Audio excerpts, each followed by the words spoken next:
वय हे नेहमी आकड्यांमध्ये मोजलं जातं. स्वप्नांना कोणतीही मर्यादा नसते, तसेच शिक्षणाला सुद्धा कोणतीही वयाची अद्यापही मर्यादा नाही. आपल्या जिद्द, मेहनत आणि चिकाटीने एका 68 वर्षीय आजींनी हे दाखवून दिलेलं आहे. कालच 10वीचा निकाल लागलेला आहे. 68 वर्षीय आजींनी ही निकाल 10वीची परीक्षा जी आहे ती पास केलेली आहे. एकूण 50% च्या पेक्षा जास्त गुण जे आहेत ते आजींना मिळालेले. याच घरामध्ये ते राहतात आणि एकूणच घरातील स्त्री शिकली म्हणजे पूर्ण कुटुंब साक्षर होतं असं म्हटलं जातं. मात्र काही कारणास्तव आणि काही काळामध्ये त्यांचं शिक्षण हे अपूर्ण राहिलं. मात्र आता मुलाबाळांना शिकवल्यानंतर, नातवांना शिकवल्यानंतर स्वतःची शिक्षणाची आवड त्यांनी जोपासलेली आहे.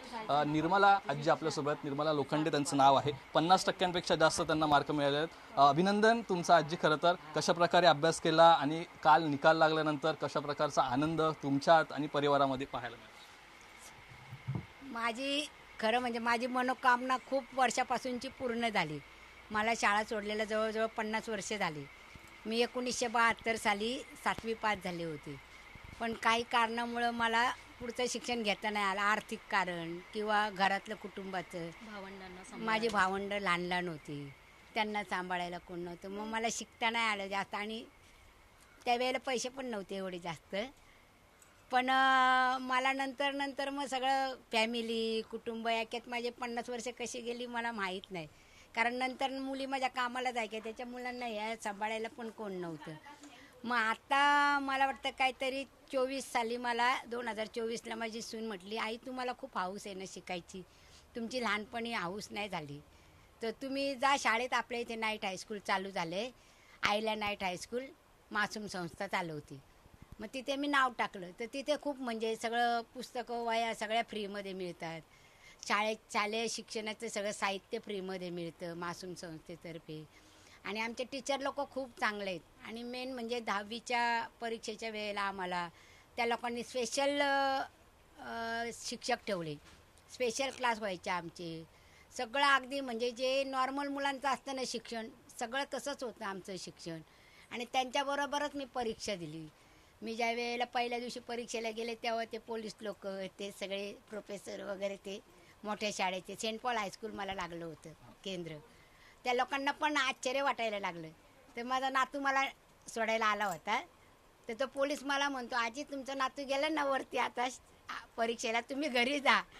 तर त्या पोलिसाला मी म्हणले, नाही हो, माझा नातू नाही, म्हटलं मी आले परीक्षेला. मग त्यांना जरा हे वाटलं. म्हणलं सगळ्यांनी असं केलं मला. आणि मला एवढं काय म्हणजे हे नव्हतं नॉलेज, पण मला घरच्यांनी खूप सपोर्ट केला.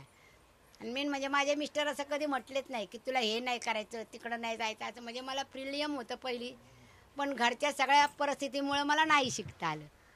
तरी पण आता मी शिकले. म्हणजे मी वर्गामध्ये पहिले होते. माझा 9वीला पण पहिला नंबर आला संपूर्ण शाळेमध्ये. आणि एवढं लहान बाळाला सांभाळून माझ्या नातवाला, तरी पण मी एक पण खाडा नाही कधी केला शाळेचा. माझे 1 ते 12पर्यंत पाढे पण पाठ होते अजूनपर्यंत. तुम्ही शिकवलं, त्यानंतर आता नातवांना शिकवलं. त्या दरम्यान तुम्हाला आपली शिक्षणाची आवड जोपासली पाहिजे असं तेव्हा वाटलं नाही? सुनेने आग्रह केल्यानंतर तुम्ही खरं तर? नाही, पहिल्यापासून मला आवड खूप होती. म्हणजे शिकायला जायचं, शिकायचं. पण नॅचरल काहीतरी येतात ना अडचणी काही मुलांना. आता हे 10वीची परीक्षा द्यायच्या टायमाला इथं ॲक्सिडेंट झालेलं, इथे मेंदूला मार लागलेला. इतकी म्हणजे मी हालतमध्ये ही परीक्षा पण दिली. आणि मला क्लास वगैरे ट्युशन विशन काय नाही, फक्त शालेय शिक्षणावरच मी इथपर्यंत आली. वेळापत्रक कसं होतं तुमच्या अभ्यासाचा? दिनक्रम कसा होता? दिवसभरची कामं, नातवाला सांभाळणं, त्यानंतर लिखाण जास्त करायची. म्हणजे सरांनी सांगितलं सायन्सचे सगळे धडे तुम्ही लिहून आणा. आणि माझं लिखाण खूप छान होतं आणि पाठांतर खूप मस्त होतं. मला पहिल्यापासून म्हणजे वाचायची खूप आवड. मी कादंबऱ्या 500-500 पानांच्या कादंबऱ्या वाचलेल्या आहेत. म्हणून मला ते, मी बस स्टॉपला असली तरी पण वाचन माझं चालू असतं. म्हणजे असं मला वेळ मोकळा घालायला कधीच आवडत नाही. मला शिवणकाम वगैरे सगळं येत होतं, पण माझी इच्छा हीच राहिली होती अपूर्ण की मला 10वी पास व्हायचे. तुम्ही त्यांना करता शाळेत पाठवलं. काय नक्की तुम्हाला वाटवतं तेव्हा ते शाळेत गेल्यावरती तुम्हाला वेळ मिळेल थोडंसं बाहेर? ॲक्च्युली त्यांना पहिल्यापासूनच आवड होती ना शिक्षणाची, चल वेळे काळानुसार त्यांना नाही मिळालं. पण मला असंच एक सहज एक लेडीज बोलत होती की मला शाळेत जायचं उशीर झालाय. तर मी म्हटलं शाळेत जायचं म्हणजे ज्येष्ठ नागरिकांसाठी काय आहे का, मला आयडियाच नव्हती खरं तर. मग मी स्वतः जाऊन पहिली चौकशी केली, तर मग मी सगळी माहिती घेऊन आले आणि मी खूप खुश झालेली तेव्हा, की आईनं म्हणाले डायरेक्ट चला आता तुमचं ॲडमिशन करायचंच आहे आपल्याला. मग मी आणि माझे सासरे आणि त्या आम्ही तिघं मिळून गेलो, त्यांचं नाईट स्कूलमध्ये ॲडमिशन घेतलं आणि तेव्हापासून त्या मन लावून एकदम अभ्यास करतात. म्हणजे मुलांना जसं सांगावं लागत नाही ना अभ्यास करत, असं त्यांना कधी सांगायची गरज लागली नाही आहे. उलट कधी कधी आम्हाला व्हायचं किती अभ्यास करतात, काय मोठं बॅलिस्टर व्हायचं आहे का, तर नाही, त्यांना आवड आहे मग करायचं आहे, हां मी करणारच, किती काही होऊ दे, अभ्यास चुकवायच्या नाहीत त्या. पण हे वय जे आहे खरं तर नातू झाल्यानंतर अनेक आजी आजोबा असतील ते विश्रांती घेत असतात, तुमचे मित्रमैत्रिणी असतील आजूबाजूचे असतील, त्यांच्याकडून काही प्रतिक्रिया आल्या असतील की अभ्यास करतायत आता काय गरज वगैरे? हो, मला तर खूप जण बोलले म्हणजे असे की आत्ता काय तुझी सासू शिकते. अरे मग मी त्यांना एकच उत्तर दिलं आत्तापर्यंत, तर एकच उत्तर दिलं की नाही, त्यांची खूप इच्छा होती शाळा शिकायची आणि त्यावेळेस नाही त्यांना मिळालं.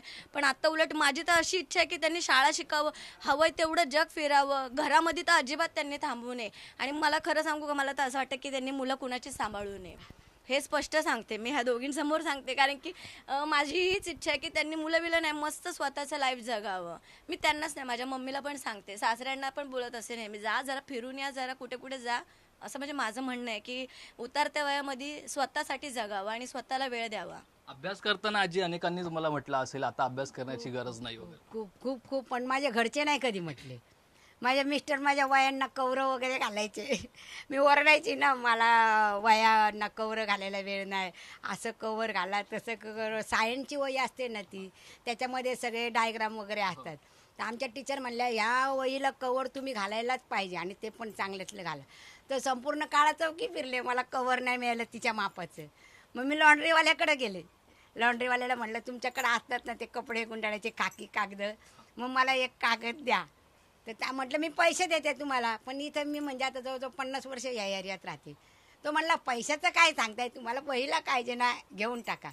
एवढंच आहे की माझ्याबरोबरच्या ज्या लेडीज होत्या ना, त्या मला म्हणल्या काय तुला शिक्षण शिकून आता काय वकील बॅरिस्टर व्हायचं आहे का, बोर्ड फाडून यायचं आहे. म्हटलं नाही, मला ना रिकामं बसायला कधीच नाही आवडत. आमच्या चाळीत पण सगळ्यांना विचारलं ना तर सगळेजण सांगतील का मोरेबाई कधी रिकामी बसत नाही, काहीतरी विणणार नाहीतर पेपर सोडवणार, म्हणजे माझा हात हमेशा चालूच असतो. तुमचे मिस्टर आहेत या ठिकाणी, आपण त्यांचे संवाद साधू, त्यांचे नक्की काय प्रतिक्रिया आहे याच्यावरती? आजी पास झालेल्या आहेत, खरं तर आता 50% मिळालेले आहेत, आजूबाजूला लोक आहेत त्यांच्याकडून नक्कीच तुम्हाला काही ना काहीतरी ऐकायला मिळालं असेल, तरीही तुम्ही त्यांना सपोर्ट करत पाठिंबा देत राहिलात, नक्की काय प्रतिक्रिया तुमची? नाही, तिचं ते पहिल्यापासून तिला इतकं अभ्यासाचं आणि वाचनाचं वेळ होतं आणि त्यामुळे तिची एक इच्छा होती की मला 10वी पास, कोणत्याही परिस्थितीमध्ये मला 10वी पास व्हायचं आहे. आणि त्यामुळे तिला मी सपोर्ट केला संपूर्णपणे. तिचे फाईल्स वगैरे सगळे पेपर्स वगैरे सगळे व्यवस्थित द्यायचे आणि कशा पद्धतीनं अभ्यास करायचा हे सुद्धा तिला मार्गदर्शन केलं. मुलीसुद्धा मार्गदर्शन करायच्या, मी मार्गदर्शन करायचो आणि त्यामधून तिने इतका प्रयत्न केलेला आहे. शिवणकाम करत असतानासुद्धा ती वाचत बसायची. तर इतका अभ्यास करून ती इथपर्यंत पोचलेली आहे. खरं तर एक प्रेरणादायी हा प्रवास आणि एक प्रेरणा देणारी ही गोष्ट आहे. आई पास झालेल्या आहेत, आता निकाल लागलेला आहे, पुढचं काय, पुढे काय करणार? जेव्हा मला ही न्यूज समजली राणूकडून सकाळीच, मी 10 मिनटं अशी होते आणि डोळ्यातून माझ्या पाण्याचा थेंब ॲटोमॅटिकली आला. कारण की मला तिची परिस्थिती माहिती आहे, ती माझ्याजवळ मन मोकळं करायची. 7वीला तिने 1971 साली ती होती. शाळा सोडावी लागली, घरची परिस्थिती तर होती बिकट, 3 भावंडं मागे होती तिच्या लहान लहान, त्या सगळ्यांना तिला सांभाळावं लागायचं. कारण तिची आई बाजारामध्ये भाजी विकायला जायची आणि तिचे जे वडील होते माझ्या आईचे, ते आजारी असायचे सतत.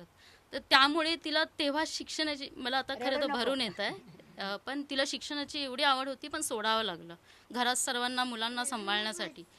तिने आता तिची एवढी जिद्दी आहे, ती इतकी जिद्दी आहे, तिच्यामुळे आम्हाला इतकं सकारात्मकता मिळते, इतकी पॉझिटिव्ह तिचं म्हणजे विचार करण्याची क्षमता आहे की तिने आम्हाला अशा प्रकारे संस्कार केले. आम्ही अशा ठिकाणी राहूनसुद्धा तिन्ही मुलांना खूप चांगलं सेटल केलं, आमच्या आईवडिलांनी खूप चांगलं सेटल केलं. आश्चर्य मला याचं वाटतं की तिने आतासुद्धा, जसं की माझ्या लहान बहिणीचं ॲक्सिडेंट झालेलं, छोटा जो बाळ आहे तिला सांभाळावं लागायचं. माझ्या मुलांनाही तिनेच सांभाळलं. तिला कुठेही काही करता येत नव्हतं. माझ्या दोन्ही मुलांना तिने सांभाळलेलं आहे. ते सगळं करूनसुद्धा घरातली कामं वगैरे, मुली कामाला जेव्हा जॉबला जातात तेव्हा घरी पूर्ण तिच्यावर जबाबदारी होती. तिने ते सगळं सांभाळूनसुद्धा अभ्यासही केला. तुम्हाला सांगते, तिने रेग्युलर माझ्याकडे येऊन गणिताचं शिकलेले आवडीने, की मला हे शिकव. मी तेव्हा डोक्याला हात लावायची, हिला हे समजेल कसं इतक्या वर्षांनी, मध्ये गॅप खूप आहे. 1972 ते 2026 खूप मोठा डिस्टन्स आहे. त्याच्यानंतर तेवढी बुद्धी चालणं कठीण आहे, मला माहीत होतं. मी तिला शिकवताना विचार करत होते की ही आई, हे तुला जमेल का बघ. तिचं पॉझिटिव्हिटी इतकी होती, मी करणार, करेल, मी थांब, जे येतं येतं तर करते, माझ्या याने करते. मला प्रश्न पडायचा, ही सगळी हार्ड प्रॉब्लेम्स आहेत, ही कशी सॉल्व करेल, कारण की एवढा डिस्टन्स आहे. पण एक तिच्यामध्ये क्वालिटी होती. आम्ही कुठेही शॉपमध्ये जाऊ, सोनाराकडे जाऊ, कोणत्याही वाण्याकडे जाऊ, काही विकत घेऊ, आम्ही हिशोब करायचो. हा इतके झाले, इतके, हा मग इतके सोनाराकडे. ती अशी फटाफट झटकेपट सांगायची, अगं याचे एवढे झाले, अगं त्याचे तेवढे झाले. म्हणजे तिचा हिशोब पुस्तकी जरी नव्हता तरी तोंडपाठ असं कोणी काय सांगितलं, हे इतक्या तितक्या आहे, सोनं इतकं ग्रॅम आहे, असं आहे, 10 ग्रॅम, ती पटापट ते हिशोब सांगून द्यायची. मला आश्चर्य वाटते की माझ्यापेक्षा फास्ट मी गणितमध्ये खूप, म्हणजे मी पहिल्यापासून खूप अव्वल होते. मी खूप चांगले मार्क्स मिळवलेले आहेत. मला जमायचं नाही पटापट जितकं गणिती सॉल्व करायला, सांगायला दुकानदारांना की इतके पैसे झाले. ती माझ्यासोबत असताना ती सांगून मोकळी व्हायची, अगं इतके पैसे झाले. म्हणजे त्यातून आम्हाला समजत होतं की तिची जी आकलन क्षमता आहे, तिची जी बौद्धिक पातळी आहे, ती खूप वरच्या लेवलची आहे. पण तिला ते करता नाही आलं. तिला तसा त्यावेळेस बॅकअप नाही मिळाला, तिला तसं सपोर्ट नाही मिळाला. त्यावेळीची परिस्थिती अशी होती, त्यामुळे कोणाला दोष नाही. पण तिने मागे न राहता, माझ्या भावाची बायको तिच्या सुनेमुळे ॲडमिशन घेतलं. आणि तिला समोरून बऱ्याच जणांनी, आजूबाजूच्यांनी हे सांगितलं, कुठे जॉबला लागणार आहे, काय करताय तुम्ही. तिचं इकडचं नाव मोरे आहे, माहेरचं नाव लोखंडे नावानेच त्याच दाखल्यावरती ॲडमिशन झालं. काय करताय तुम्ही, काय करणार आहे शिकून, आता तुम्हाला काय जॉब लागणार आहे, काही करता. बऱ्याच जण बोलले, माझ्या समोर बोललेले आहेत. ती बोलले, मला हाऊस आहे, मला शिकायचं आहे, मला जॉब नाही लागला तरी चालेल, पण मला शिकायचं आहे. मला माझ्या आईवर खूप गर्व आहे की तिने एवढ्या सगळ्या परिस्थितीतून आज जवळजवळ वयाच्या, तिचं आज 86 वय, 68 वय, 68व्या वर्षी तिने 10वी पास झाली. आणि एक आश्चर्याचा मोठा धक्का दिला. विशेष म्हणजे मी ह्याच अपेक्षेवर होते, म्हणजे काय होईल आईचं. पास झाली, मी तर ह्याच्यात होतो, पास झाली, किती मिळाले, 35, 36. जेव्हा 50.20% मी ऐकले, बोलले आईने 50.20%, मुलं जी आहेत जी त्यांना सुद्धा कमी मिळालेले आहेत तिच्यापेक्षा पर्सेंटेज. तर तिने 50.20 आज ह्या वयामध्ये, 68 वयामध्ये मिळवले. त्याबद्दल मी खरंच तिचं खूप अभिनंदन करेल. आणि आईला माझ्या पुढच्या प्रवासासाठी खूप शुभेच्छा. तिची कॉलेजला जायची इच्छा आहे, तर तिला कॉलेजला जाण्यासाठी मी खरंच तिला खूप, म्हणजे खूप प्रोत्साहन देईल. आजी, गणिताविषयी त्यांचं बोलणं झालं. इंग्लिश असेल, भूगोल, इतिहास या विषयांचा अभ्यास कसे केला आणि त्याचा गृहपाठ कसा तुम्ही नक्की केला. नाही, जे मराठीत होते ना सगळे पुस्तकं, ते माझे सगळे म्हणजे वाचनामध्ये व्यवस्थित आले. माझ्या कोणी मदत केली तुम्हाला अभ्यास करताना. अभ्यास करताना मेन म्हणजे माझे ते डायग्राम होते ना सायन्सचे, ते माझ्या नातवंडांनी ते दिले मला, आकृत्या वगैरे. कारण सायन्सची वही हे करायची असते ना अपलोड शाळेमध्ये, ते सरांनी. आणि हिने गणिताचं म्हणजे थोडं त्रिज्या किंवा ती स्पर्शिका थोडं जरा हिने पण मला सपोर्ट केला. इंग्रजी फार कठीण असतं, अवघड असतं, कसं जमवलं. पण आमची टीचर आहे ना, पहिली पुष्पा टीचर होती आणि नंतर कावळे सर आले. त्या पुष्पा टीचरनी, म्हणजे माझं काय सवय आहे, तुमच्याकडनं जे थोडं चांगलं भेटेल ना ते घ्यायचं, हिच्याकडनं भेटेल ना जे मला गरजेचं आहे ते घ्यायचं. तर पुष्पा टीचरनी मला हे सांगितलं का तुम्हाला जरी समजा लिहिता वाचता काय नाही आलं ना, तर कविताच्या पुढच्या 2 ओळी, मागच्या 2 ओळी, किंवा बाबा आपल्याला डायग्राम येतो, त्याच्यातले प्रश्न उत्तरं येतात इंग्लिशमधले, त्याच्यातले प्रश्न उत्तरं त्याच्यातच असतात, हे मी लक्षात ठेवलेलं. आणि आमचे कावळे सर पण आले ना नंतर, त्यांची मला खूप हेल्प झाली. आणि सगळ्यात महत्त्वाचं म्हणजे आईला शाळेच्या आमच्या टीचर, लोखंडे टीचर, त्यांनी मला सांगितलेलं, लोखंडे काही पण होऊ दे, पण पेपर कोरा नाही ठेवायचा. जे तुम्हाला येईल ना ते लिहायचं, पण पेपर पूर्ण करायचा. येत नाही म्हणून कोरा नाही ठेवायचा. कारण कसं असतं, ते लोक ते कोड लावतात ना पेपरवर, तर तुमचं वय किंवा तुम्ही काय करता ते कुणालाही कळणार नाही. तुमच्या लिहिण्यावर मार्कावरच तुम्हाला. आणि गणिताचं पण मला बऱ्यापैकी ऋषी सरांनी शिकवलेलं. ऋषी सर होते, आम्हाला लहान होते, माझ्यापेक्षा खूप लहान, ते मला आजीच बोलायचे. पण त्यांना मी, आणि मेन म्हणजे मी खूप मागे लागायचे सगळ्या सरांच्या, आम्हाला शिकवा आम्हाला शिकवा. मग मी काय शिकणार. त्या ऋषी सरांनी सगळं म्हणजे गणिताचं कसं साध्या सोपे तुम्हाला मार्क कशात पडतील हे खूप व्यवस्थित समजून सांगितले. आणि मासूम लोकांनी आम्हाला हप्त्यातून 2 वेळा सर यायचे. परत एक प्रकाश सरांचा काल मला फोन आला होता, ते भूगोलमध्ये ते काय ते इंद्रधनुष्याचे ते कलर, त्याचे ताना धी पी ही ते म्हणले त्या लोखंडे हे लक्षात ठेवायचं. आणि ते डोळ्यांच्या आकृत्या वगैरे त्यांनी खूप सपोर्ट केला प्रकाश सरांनी पण. त्यांचा सकाळी फोन आला होता मला. म्हणजे सगळ्यांकडनं मी आता थोडं घेऊन पुंजी इथपर्यंत आले. आपल्यासोबत त्यांचा मुलगा सुद्धा आहे का त्यांचे संवाद साधू. आईने 10वीची परीक्षा खरं तर पास केलेली आहे. आता तुमची मुलं शाळेमध्ये आहेत, तुम्हाला काय वाटतं ऐकून तुमच्याचा आनंद किती द्विगुणित झाला? महत्त्वाची गोष्ट म्हणजे ज्या शाळेत आम्ही शिकलो, माझी मुलं पण त्याच शाळेत आहेत आणि आई पण त्याच शाळेत ॲडमिशन घेऊन दिले माझ्या बायकोने. तर मला म्हणजे आता सगळ्यांनीच कौतुक केले आईचं की 68व्या वर्षी 50% मार्क मिळवणं फर्स्ट अटेम्प्टमध्ये कठीण होतं, ते आईने करून दाखवलं. फक्त मला या निमित्ताने एकच खंत सांगायची, ती म्हणजे कसं, जर 72 साली आई जर 7वीला होती, जर त्यावेळेस जर घरातली परिस्थिती चांगली असते आणि जर ती शिकू शकली असती तर आज ती उच्च शिक्षित एक स्त्री असती आणि आज ती कदाचित सरकारी नोकरीला असती किंवा काहीतरी चित्र वेगळं असतं.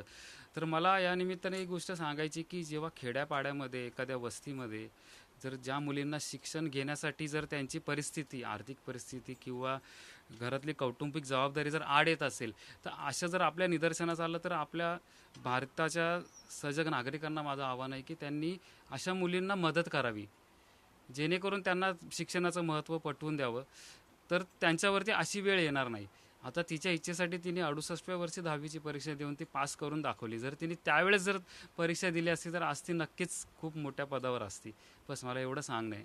अजय, एक शेवटचा प्रश्न घेतो तुम्हाला. कॉलेजला जावंसं आता तुम्हाला वाटतंय का? आणि जायचं असेल तर कुठलं कॉलेज तुम्हाला आवडेल?